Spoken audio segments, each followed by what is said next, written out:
Hello and welcome to the Hoop Heads Welcome podcast. It's Mike back. Clinton. Welcome back to the Hoop Heads podcast. At least our NBA episodes. We have been on what, I don't know, 2 weeks, 3 weeks, 2 week Giannis, I think. 2 week, two We week didn't do it. We didn't hiatus. do it last week. We didn't do it the week before, so I guess it has been 3 weeks since we've done an NBA one, Did we Mike. do it that? Yeah, I guess I don't know. It's been at least 3 weeks. We took a couple weeks off. Just I was on vacation, and then last week I was back probably in time where we could have done one on Wednesday, but The tea leaves wouldn't have been good. well, honestly, much to discuss Yeah, NBA wise. There's been, I would say, quite a dearth of news as we've headed into the like month of August. like the only So I think the only thing that was when I was officially or like originally putting the show notes together, I think the only thing that was to discuss last week was the Jaylen Brown extension. yeah, So I mean, not much. so we're gonna start there, Mike. How All does that right. sound? Okay, So sounds good. or do we want to start about down goes Anderson? Do we, Nah, we're not talking. We're not talking Indians tonight. Okay, I'm ready. I'm going to Cedar Point tomorrow. I'm going to rock my Jose Ramirez shirt tomorrow. Nice. Good So for you. Good yeah, for you. That's a no good one's punch. going to mess with me tomorrow. It I was a bet. good punch. Let's put it that way. That was a good quality punch. It's It always was nice to get the guy who drops his glove and gets squared up like he's ready to box and then gets my, dropped my immediately. favorite thing of the whole thing is that Jose only got 3 game suspension and Anderson got a 6 game suspension. And Anderson clearly, I don't know if you saw the video of him walking away. Like he looked like he had a concussion, Mike. Yeah, Like he was kind of out of he it. Let's he put it that was way. cleared. He was cleared and played in the game yesterday. And the first bat time he got to bat, the pitcher hit him. Nice. He's having a good week. There you Anyways, go. all right. There's your MLB analysis from the Hoop Heads podcast. All Watching right. that highlight 4 times, I think is more baseball than I've watched this entire season. So There's a lot of good compilation videos. When you get a chance, Mike, and any listeners out there, you need to go to the John Boy Media breakdown of the punch. all right, They do these breakdowns, video breakdowns, and it's hilarious. So I'm I on it. recommend. All right, sounds good. All right. So Jaylen Brown 2 weeks ago signed a 5-year supermax extension worth $304 million, making it the richest contract in NBA history. Mike, here's my statement: the Boston Celtics had to make this offer. There is zero chance, in my opinion, zero chance, and you can tell me if I'm wrong. You've told me I'm wrong before, i.e., Zion Williamson, that Jaylen Brown finishes his 5-year contract with extension with the Celtics. True, false, or 50-50 on it, Mike? What do you I don't think? know. I guess I'm 50-50 on it. I don't know what's your thought process behind thinking he's not going to stay in Boston. I think. Well, here's the only way that he stays if Jason Tatum's not there anymore. Because he doesn't want to be there, or because they're not going to want him anymore, They're or not. because it's not going to work. It's vice versa. It's not going to work, Mike. It's Okay. not going to work. Okay. We've been proven time and time again. It's not going to work. This contract, the Celtics were in an impossible situation there. They had to give him this because he would have walked clean away, and they weren't going to get anything for him. They're going to sign him to this contract. He wants to stay there, supposedly. But, I mean, after all that stuff that had floated out, like last year and the Durant stuff, like the rumors of the Durant possibly going to the Celtics and him being involved, he wasn't supposedly pleased with that. I just don't think that because this is a 5-year extension. So if I'm not incorrect, Mike, that means that it's a 5-year extension on the additional year he still had. So that means he's going to be a Celtic for 6 more years. I just don't see it. I don't see it at all, Mike. He's going to be gone before that 6 years is up. Well, odds are against it, right, with the way that the league moves today. And I mean, agree with you. if he's still there, you agree, though, Jason Tatum's not there, right? Yeah, I don't know. I mean, it's going to be hard to pay both of those guys $300 million, which is what you're going to end up doing. But it seems, and you and I can sit here and any other fan can sit here and say to ourselves, these contracts are insane and the amount of money that these guys are making is completely ridiculous. But when this new collective bargaining agreement gets ratified and when the next TV deal comes down the pike, which I think is coming in another year, maybe 2, Yeah. that everybody seems to think that the cap's going to continue to go up by like 10% Mike, a year. Did you see when that contract's coming up? It sounds like NBC is going to be getting some NBA games, Really? which means we're going to get the theme song. dun dun dun dun. You know, Yeah, that's oh, I yeah. want that back. I want that back. Give it The back. Give NBA it back. theme song from NBC was a good one. Yeah. So look, I think when it comes to Jaylen Brown, you're right that the Celtics were in an impossible position in that even if you didn't necessarily want to pay Jaylen Brown, even if you were holding your nose and swallowing that contract as you're doing it, you didn't have a choice because otherwise he leaves and you get nothing for him and you can't replace him because you're already over the salary cap. So I think that's the biggest problem that, well, I shouldn't say the biggest, but it's one of the problems with the salary cap and the way it's set up and the way it's designed is the Celtics are in a position where you have to give him that max contract because otherwise you lose that player and that asset and you can't replace that salary slot. So I don't know what the answer to that question is. I know Simmons has floated out something about if you have guys that you drafted, that you've developed, that you're keeping, that those guys count towards a lesser percentage of your cap, which I think makes sense. I don't know what exactly the mechanism would be to make that happen, but to me, that makes a little bit of sense. But the Celtics they had no choice. We can argue back and forth. Is Jaylen Brown worth this contract? Is he not worth this contract? Obviously, is Jaylen Brown, quote, deserving of the highest level of contract, the highest amount of contract in the history of the league? I mean, Mike, you and I would both say no. Now, look, that deal is going to go away. He's not going to be the highest paid player in NBA history for very long. But the fact remains that the system is what it is. And in this moment, Jaylen Brown was the beneficiary of the system. And that's not to say he's not a very good player. That's not to say that you wouldn't want him on your team. But it is to say that when you have to pay somebody who's at his level, which clearly, whatever you think of him, he's not one of the 5, 6, 7 guys that can win you a title as your best player. He's clearly not. Where do you put him in the league? Is he even in the top? Is he even in the top 20 to you? I mean, he was third team All NBA this year, but again, you had a bunch of forwards that were injured that didn't play. I mean, I think he's probably a top 25, maybe 30 that's player. Where I put him. I say he's got to be somewhere in the top 25, but to me, I don't think he's in the top 15. I mean, I would take 2 Cavs over him, right? I would take Mobley over him because of his potential. I would take Donovan over him. Yes, I agree. So, and I mean, I'm not ready to say I don't think I would take Garland over him right now, but I'm not. He's not. It's not like Garland's like way behind him, right? Would you agree with that? Yeah, I agree with that. And I think the other thing with Jaylen Brown is that, at least from what I've read and seen, is that he hasn't really come out and said, "Hey, I'm super excited to return to Boston." Because I know there's been, leading up to this, there was some talk that, maybe he wasn't all that thrilled about being with the Celtics. And again, like you said, maybe playing second fiddle to Jason Tatum isn't what he wants to do for the next 5 years of his career. But again, it's been proven now time after time after time that you sign your contract, you get your money, and then if you want to demand a trade in a year or 2 years from now, the team's over a barrel. There's nothing they can do, and you'll be able to force yourself to wherever you want to get to. So any of these guys are going to sign these contracts. They're going to sign these extensions if the teams offer them. And then the league has to figure out a way to deal with guys who are demanding trades when they have 2, 3, 4 years left in their contract. I mean, that's a problem. I mean, it's a problem. There's no way around it. So, all right. So then the other contract extension was Lakers star Anthony Davis has agreed to a 3-year, $186 million contract extension, tying him through 2028 for over $270 million plus. I mean, we can just repeat the same conversation we just had, right? Yeah. I mean, and here's the thing: at the end of this contract, LeBron's not probably going to be there. Okay.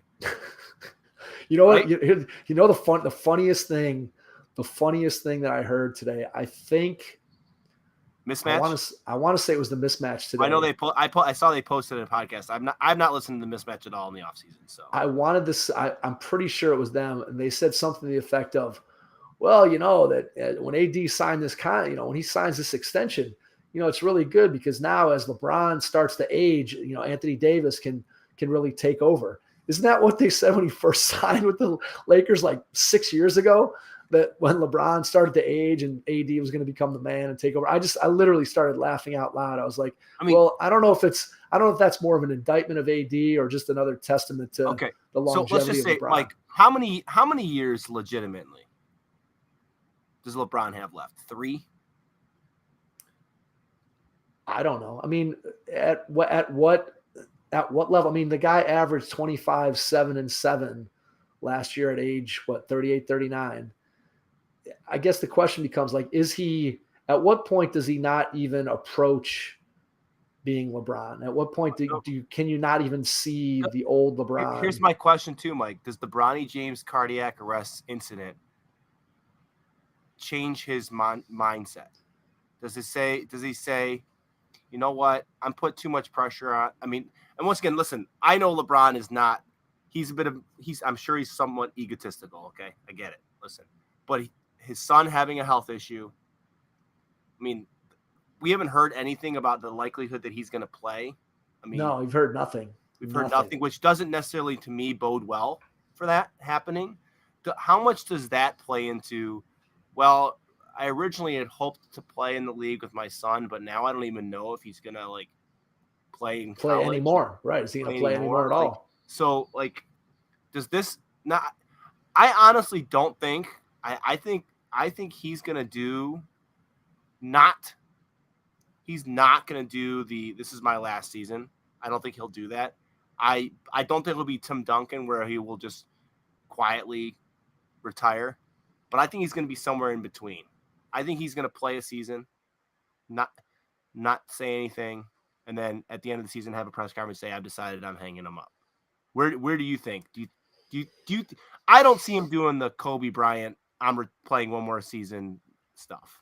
I don't know. I go back and forth with LeBron. I mean, I could see that him enjoying doing that, but I could also see him being a guy of like, he's always, I think, kept things close to the vest. So I could see him also, like you said, just kind of walking away. As far as like the Bronny stuff, I mean, clearly, I don't know how that doesn't shake you to some degree. I mean, as a parent, we also don't know the extent at which the cardiac arrest situation. Right, but regardless, if it's your kid and they're out on the basketball floor, and like I can just speak to, if I heard that or something like that happened to Cal, you would think long and hard about letting him go back on the floor and play again. I mean, you'd have to consider, how important is the game of basketball versus your kid getting to live out. Apparently he was at the Mayo Clinic today in Minnesota to get further consultation. Well, look, we know that Bronny's going to get whatever the best potential medical care is out there. I mean, he's going to see all the best doctors.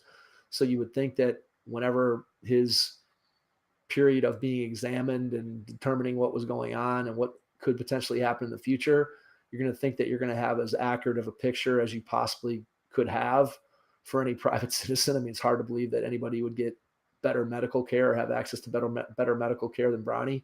So, I mean, clearly you hope that whatever this was, that it's not something congenital. It's not something that is going to affect him moving forward. But again, who knows, right? I mean, I don't know enough about DeMar Hamlin's at training camp right now, right? Which I think is nuts. Okay. I mean, that guy literally died. Yeah. But again, I don't know enough about how that plays itself out in terms of, is that what causes that one-time incident versus what's something that's chronic that you're putting yourself at risk for it happening again. That I just don't know about. So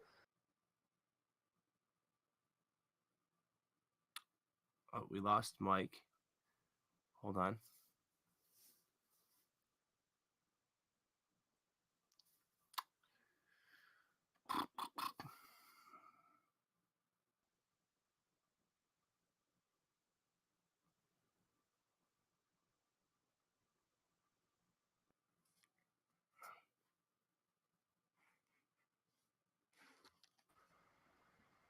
Can you hear me?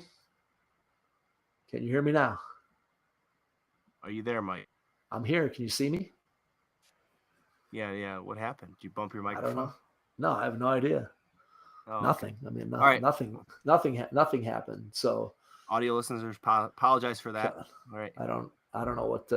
Well, audio listeners will be kindly editing that part out. So Yeah. live listeners, all one of you or two of you that happen to stumble upon our YouTube channel at this time of night, welcome back. We're here.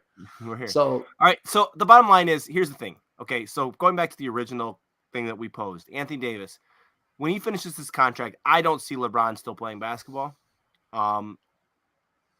But Anthony Davis will be a Laker, and I think he'll stay a Laker. I mean, I don't think he's going to go anywhere. I think he's going to be there. Lakers again had no choice. I mean, I don't know that you're super excited about signing up for Anthony Davis's injury history, but the guy is when he's right. I mean, he's unlike Jaylen Brown. I think Anthony Davis, when he's right, is a top 10 player in the league when you factor in what he can do defensively.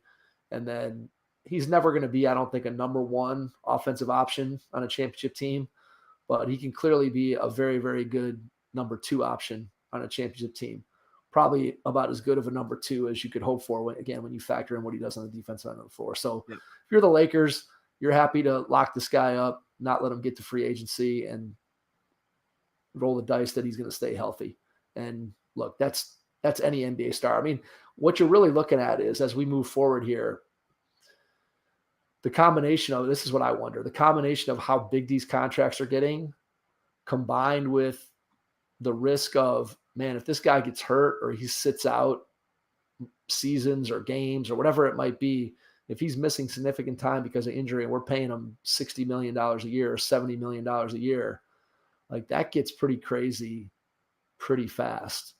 And you wonder how that's going to impact load management and all that stuff that goes along with it. It'll be very interesting to see how that plays itself out going forward, because these teams, you can't have guys that you're paying $70 million to sitting out and I mean, can you imagine? It's already bad enough what the Clippers have gone through with Kawhi and Paul George, but man, you look at these as these salaries continue to skyrocket. But again, the reality is we're all going to adjust to this new normal of contract sizes, and it's just like you can go back and look 20 years ago. I remember when Magic signed his 25-year, $25 million contract, whenever that was, with the Lakers. And everybody's like, oh my God, how are they going to pay him $25 million? It's insane. And so you just end up getting used to it. And everybody's going to everybody in the NBA ecosystem just has to get used to that's the way it's going to be. But I just wonder about, again, when you're paying guys that much money, how does that impact when guys are hurt, or how you're going to load manage them? And how does that impact how much they play? And then that obviously impacts fans going to see them play. And so there's a lot of things I think for the league to work out moving forward. All right, so moving on to our next discussion, and this can be a brief one, Mike. FIBA, like, I've not paid really any attention other than the fact that one thing you and I have had questions about is, did Evan Mobley and Darius, did any of them like just get invited? Did Donovan get invited? Did Darius get invited? Did Evan Mobley get invited? Or even why aren't they playing on the select team? When you look at the rosters, although the select team beat the other team in some scrimmages, apparently, I remember. Go, God. You go ahead, Mike. Man, you all right? Jason's dying over here. So I think with the select team and then with Team USA, clearly you don't have the top tier guys for the senior national team. So you're looking at, I think, what they say the starting lineup was going to be Brunson, Mikal Bridges, Jaren Jackson Jr., Anthony Edwards, and I forget the fifth guy now. Let me see if I can find who was the fifth guy. Oh, Brandon Ingram. So, so those are your starting five, which again, that's a good starting five, but you don't have some of the biggest names. But it's just interesting that the Cavs guys were not involved. So like I told you, I was just curious because I was on vacation as the kind of the news, and the team was, I mean, I know they put it together a while before that, but it just really started to come out. And I was just curious as to whether or not they were considered, had pulled their names out, why neither one of them was involved with Team USA. But it seems like that, the team's got to be prepared. The FIBA World Cup will start here at the end of August. They beat Puerto Rico last night, and now they have, I think, 4 upcoming exhibition games. They're going to go over to Europe and play 4 games before they get into World Cup play. I believe they open up on the 26th, if I'm not mistaken. So, I mean, whatever. The things that I've heard just coming out from news and listening and watching and reading stuff sounds like that from the select team, that Cade Cunningham coming back from injury has looked pretty good, and that people expect him to A, be healthy, and then B, have a really good season. And then, you know, you look at the senior team and you start thinking about, okay, who's going to be the guy. And, you know, Brunson, I guess, is taking the leadership role on, and, you know, people are thinking maybe Anthony Edwards steps up as kind of their go-to guy in big moments. So who knows what's going to happen with that. At least there'll be a little bit of basketball to watch once we get to the World Cup. There'll be some actual things that we can see. Although from past history, I know that sometimes those games are hard to find depending on what kind of TV services we all have. So we'll see what happens. I don't even know what it's going to be on this. I don't even know what. Yeah, I have no idea. I have no idea.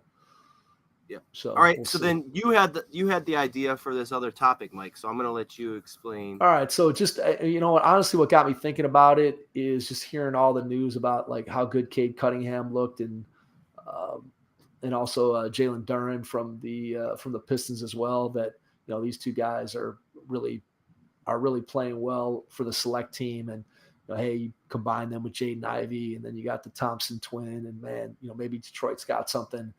So then I just, you know, I've heard a lot about sort of these, whatever, young teams that in the NBA that kind of have their thing going. So,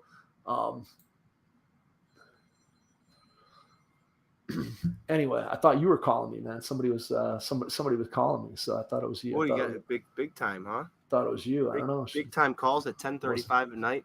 Who knows, man? Is it spam? Knows? No, it didn't say spam. It said Chicago, Illinois. So who knows? Who knows who's buzzing me from Chicago?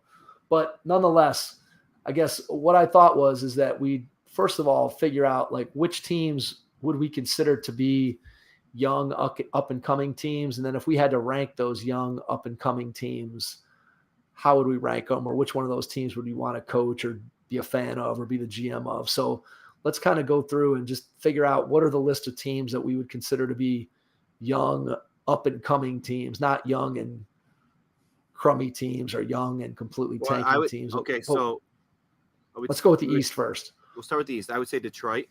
Right? Yeah. I would probably put the Cavs there, right? I put the Cavs there.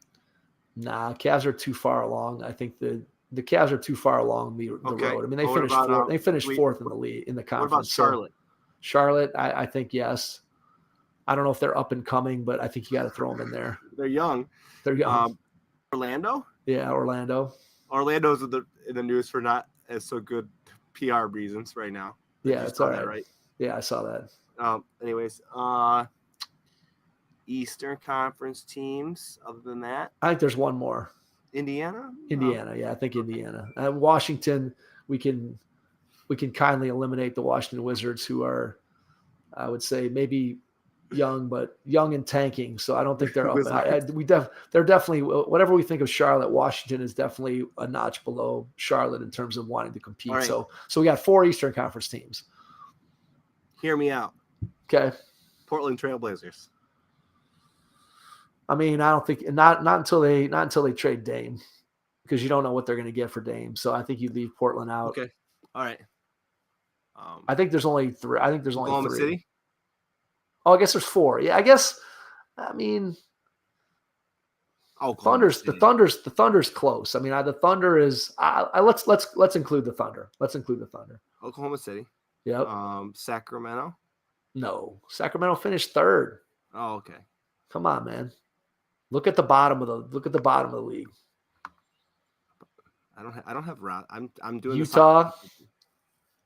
Okay, Utah. Houston and San Antonio. So we got 4 teams in each conference, I think.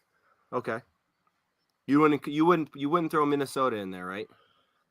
No, I mean they played to play in the tournament, right? I mean, Karl Anthony Towns is in his 8th year, so I mean, the only guy who's young on that team is Anthony Edwards. The rest of that team is, you know, whatever. They're not. Okay. That's not a young up and coming team. New Orleans is probably closer. You I mean, just had to do I wouldn't include them either, but they're closer to being a young and up and coming team, I think, than Minnesota is. Well, they're definitely young in games played. Okay, there you go. All right. Okay. All right. So let's go with those four. Let's go with those four teams. Just kind of give me your initial thought of those 8 teams that we talked about. Which team would you want their roster the most? It's interesting. I mean, there's some good. Probably Utah. Really. I mean, we saw what they could do at the beginning of the year last year. Like, I know they faded off because they didn't have any experience, but I mean, all right, here's my question. Let me throw. Wait, hold on. Let me just Okay. go through this. I don't want Okay. LaMelo Ball. Okay, I would agree. Charlotte is, I would say, in all honesty, as I look at this list, I would say Charlotte would be my team. Charlotte would be my eighth pick. Okay, that's where I'm at. Okay. I honestly, I know Cade was injured last year, and he was solid his rookie year, but I something about him I just don't like. I don't know if it's the way like he protrudes himself or the way he plays. Okay. I don't know, something about him. I watched him a lot that first year, and nothing blew me away. I think I don't know. So right, I'm trying to remember when I was talking about their center. Did I call him Jalen Hardy? No, you said it right. I called him Duran.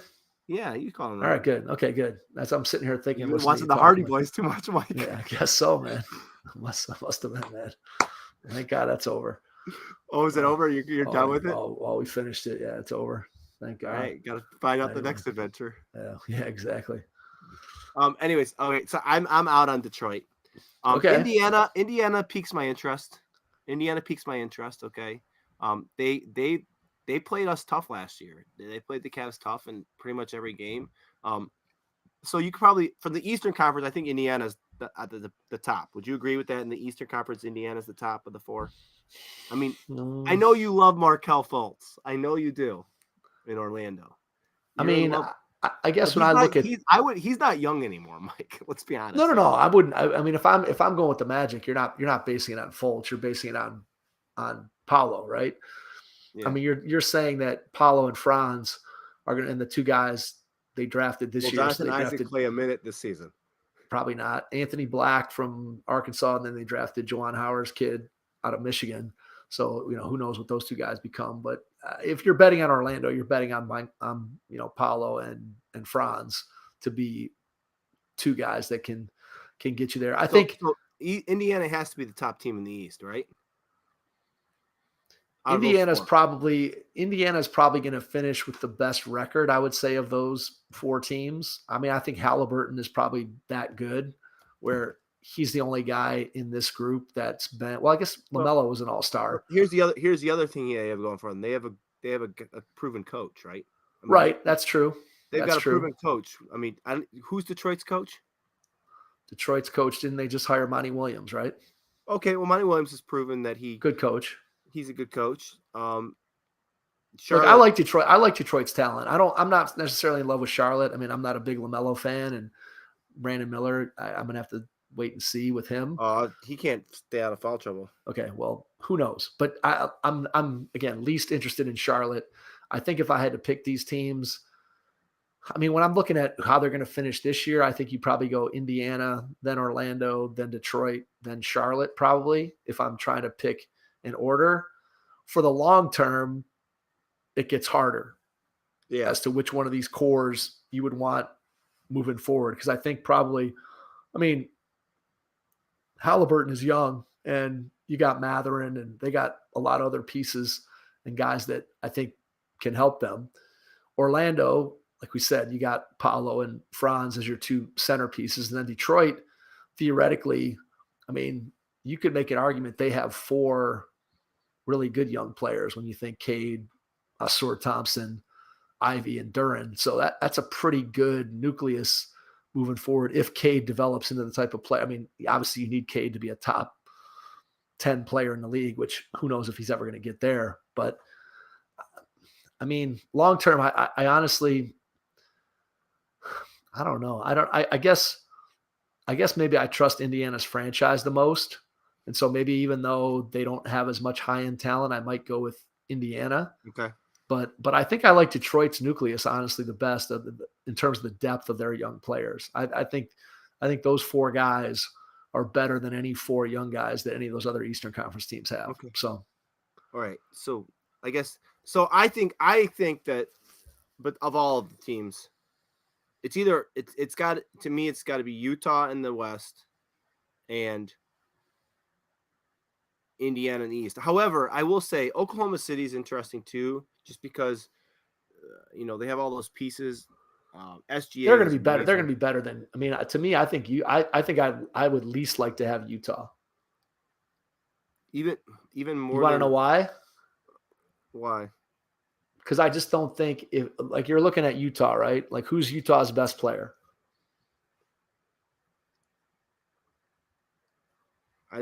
They're a whole team. I think they're just. But I'm just saying, who's their best player? Markkanen, right? Yeah. What's Markkanen's ceiling as an NBA star? I don't know. Probably not. Second best player on a team, third best, probably a third best because of the fact that he's not a great defender, right? He's probably the third best player on a championship team. Probably. Okay, so on the other hand, look at Oklahoma City, right? Shea, was he first team All NBA or did he make second team? I can't remember. He got first. Okay, so he first team All NBA. Remember, first team All NBA guy. Then you got Giddey, you got Chet, you got Lou Dort, you got the wing Jalen Williams. I mean, that team, if Chet's good, that team's going to get good real fast. I mean, when you already have, I mean, I don't think you'd say Shea's a top 5 player in the league, but I mean, he's a top 10 player in the league at this point. I mean, none of these other teams have anybody that is sniffing that area. I just think Utah has the least upside, at least of the guys in their current roster. Now, look, they have a ton of draft picks from Minnesota and the Cavs where they might find their guy, but you look at, okay, San Antonio, right? Like San Antonio is not going to be good. Utah's probably going to be better than them this year, I would guess, but long-term, wouldn't you rather be San Antonio with Wemby than Utah with Markkanen? Even with all the picks? You make a valid point. I misinterpreted what you were saying. You're just talking about who's going to finish higher this year. This season. Yeah. That's what. Yeah, I could see Utah finishing ahead of San Antonio and Houston, although I could see it going the other way. And then Houston, what's your thoughts on them? Because I think I look at the guys they have, and they've been such a whacked out team in terms of the way they've been organized and what they've done out on the floor with Kevin Porter Jr. We had him here in Cleveland. We know that sometimes he's not always all there, but you have Jalen Green, you have Jabari Smith, you have Amen Thompson, you've got Tari Eason, you've got Şengün, you've got Cam Whitmore. They got like all these pieces now. I mean, they have a coach that's proven that he knows what he's doing, right? Right. As long as he stays away from these side projects. Yeah. Yes. Like I think he knows what he's doing. Here's my thing with Houston though. And listen, I'm going to give Houston a lot of credit in the world because they could have had James Harden. Yeah. He wanted to go back. Yeah. And they said, "Hell no, we don't want you, James Harden." So listen, maybe I should move them up, okay? Because they know they clearly have been listening to our podcast and knew that we would not sign on that. But listen, I just don't see. I think here's what I'm going to say for this year. I think Houston needs another year of like a rebound situation because they've been so disorganized and just been a hot mess. And I think it's going to take a year for them to rebound and figure it out before they're going to be ready. I mean, and the other thing we have to talk about here is the Western Conference is just it's a halt. Like I think last year we were convinced that the Eastern Conference was better, but like when you look at that Western Conference, I mean, there's no easy games. And I know we could say there's no easy games in any NBA. Anyone can beat anyone on a given day. I understand that, yes. But like when you think about all the teams and everything in the Western Conference, like I just don't see how Houston matches up with a lot of the teams.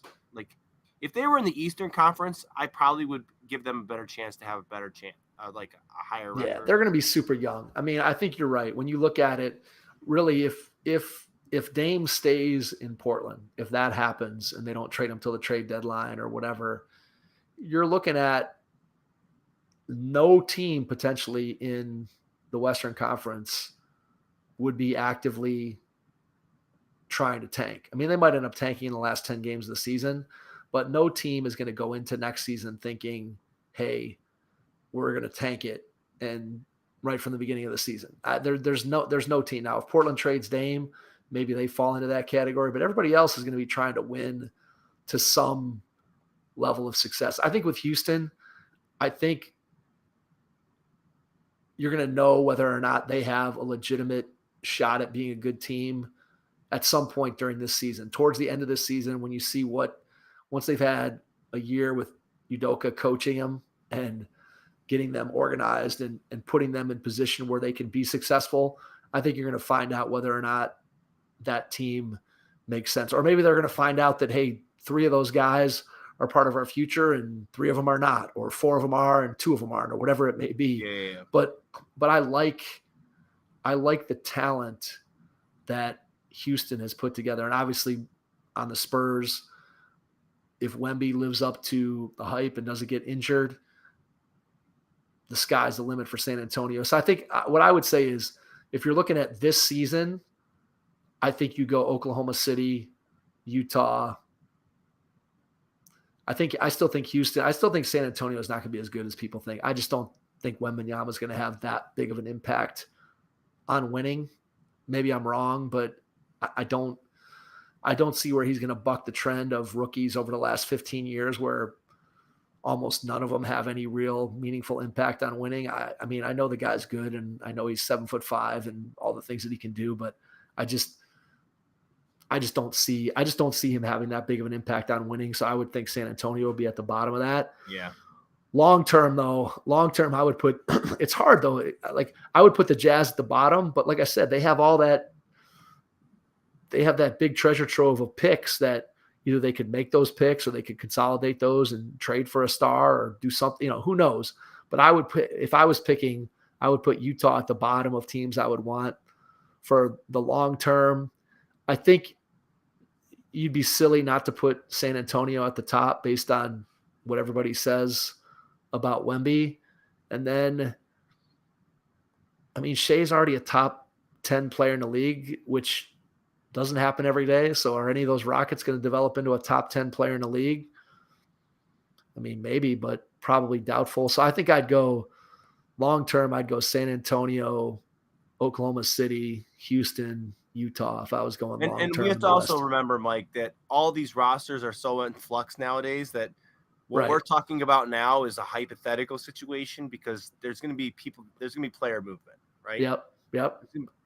There's definitely going to be lots of player movement going on. So yeah. All right, long term, pick one of those teams.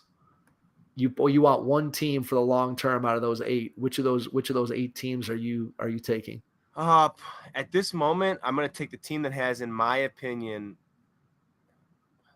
do I take the highest ceiling player team or the current best player? I'm going to say the best player currently that has an effect on winning. I'm going to take Oklahoma City, Mike. I'm going to go Oklahoma City. I think San Antonio's probably, like, if I was to say based on, I mean, Wemby's highest ceiling, right? Would you agree with that? Yes, right? Absolutely. So I would say that they're probably the highest ceiling, provided that he's healthy. So, but I'm going to go with, in my opinion, the sure bet is going to be the long term the Thunder. Oklahoma City. Long term the Thunder. Yeah. I think you probably have the 2 right teams. I think the reason why you have the 2 right teams, your thought process is exactly right. And I think there's one other thing to think about besides the fact that the Thunder already have a top 10 player. And obviously people think Wemby's going to get there sooner rather than later. But then I also think when you look at the stability of those organizations, that's what leads me to believe that these 2 teams are going to end up with the brightest long-term future. Obviously San Antonio, it goes without saying, And Oklahoma City has been one of the smarter franchises over the last 15 or 20 years since Presti's been there. So I think you're going to bet on those organizations. Whereas you look at the other organizations, okay, Utah. Lost you again, Mike.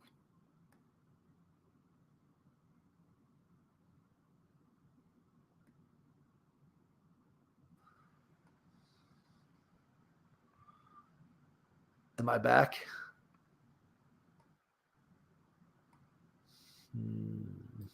I don't get this.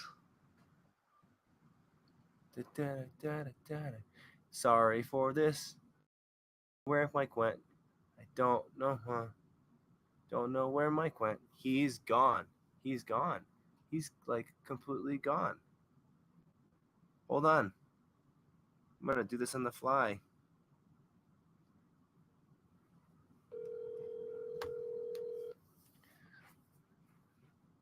Mike, you're live on the podcast. I lost you again. Yeah, I refreshed the page, so let me see if I go in here what happens. All right, we lost you, Mike. Here. Let me see if I come back in. Oh, you're still there? Can you hear me now? I can hear you. I can't hear you. I can't see you yet. You've got 3 dots. How about now? I heard you for a second. There we go. All right. All right. I have no idea what this is going to. I have no idea what this is going to look like. Because you said you were only going to record for we were only going to record for 30 minutes, Mike. Yeah, well, we're almost done. We're almost done here. So, I think long term, it's those two organizations. I think have probably been the two most stable organizations. Utah is pretty stable. Houston, I would say, pretty unstable. And then over on the Eastern Conference side, Indiana has never really shown a propensity to overspend. Now they usually try to stay competitive. Orlando's been a mess. Charlotte obviously has been a mess. And I would say Detroit's been a mess for 20 years. So I think as far as upside goes, you're betting on Oklahoma City and you're also betting on San Antonio. So I think those are the right picks. All right. I'm glad to see that we agree on this one. Yeah, there you go. There you go. We're on a roll. So all right, Mike. All right. I think let's leave it there with all our. You don't have any. Wait. What? Our favorite end of. We have to talk about this, Mike. The Browns. I don't have any thoughts or anything. I didn't watch 1 second of that game. I didn't watch 1 second of it. I forgot it was on. So I really don't have. I know they won. Beat the Jets. Hall of Fame game. Exciting times for the Browns. Yeah, that's all I have to say too. It all comes down to Deshaun, right? It all comes down to Deshaun. If he's good, then the Browns have a chance to be good. If he's keep your nose clean. If he plays like he did the last 6 games last season, forget it. Study more of your iPad than Johnny Manziel is. Mike, that documentary's out on Netflix. You got to watch it. The Johnny Manziel documentary. I saw one clip. I haven't watched it yet. I haven't watched the full thing yet. I saw a clip and they're like halfway through the season, and the one IT guy goes to the coach and says, "Guys, Johnny Manziel's usage of the iPad is at 0.00. He never even looked at the iPad to look at film." Of course not. Yeah, of course not. Hey, he had better things to do. Johnny was out. Johnny was out and about. He was out and about. A man about town. Let's leave it there. For Johnny. So, all right. Thanks, everyone, for checking out tonight's NBA episode. Glad to be back. We should be on our regularly weekly Wednesday morning release, Tuesday night record schedule. So please continue to check those out. And don't forget our regular episodes that drop every Sunday night and Thursday night. So we'll catch you on our next one. Thanks. And we will see you next time.